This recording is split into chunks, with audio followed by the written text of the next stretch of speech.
we're on Campbell Avenue right now, and there's a lot to talk about here. I'll start with talking about the fact that Campbell Avenue is on an angle, and you can see that it kind of angles through here.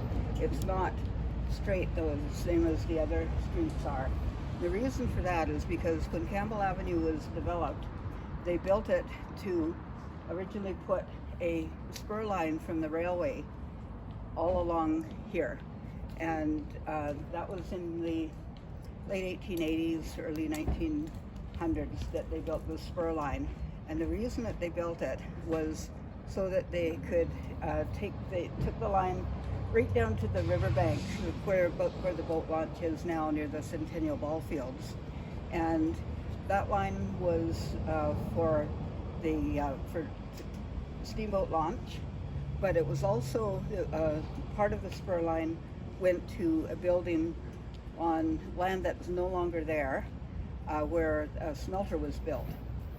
It was actually listed as one of the first successful lead ore smelters in Canada, but it wasn't terribly successful because it really only operated for a few months, and they just weren't able to get the supplies in to keep it running on a regular basis.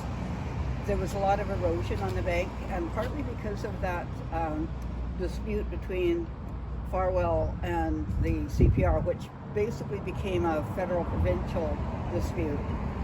Neither the federal nor provincial government would agree on doing riverbank protection. So in the meantime, acres of land were eroding. In that area,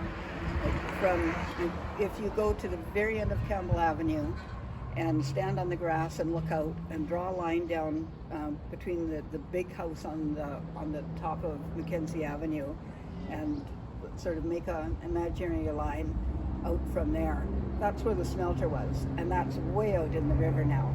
So there was probably the equivalent of 10 city blocks that eroded into the river, and the smelter itself eventually slid into the river. So, but that's why this is on an angle and why it's so wide.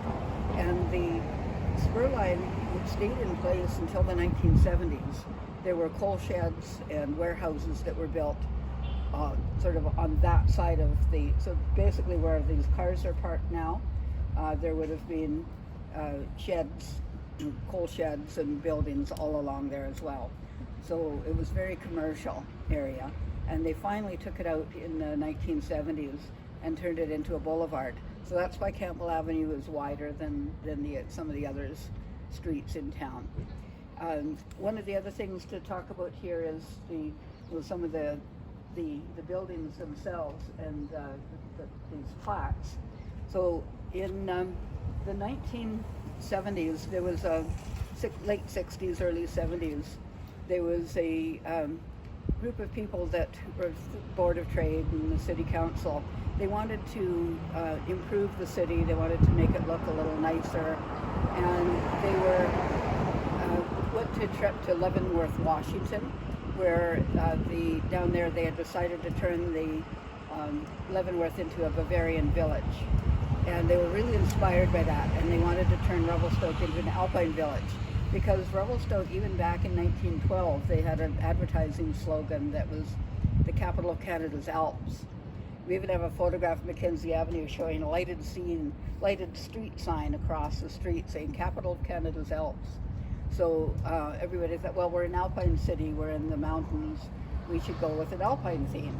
So they started to put like fake Alpine treatments on some of the buildings, including that one across the street.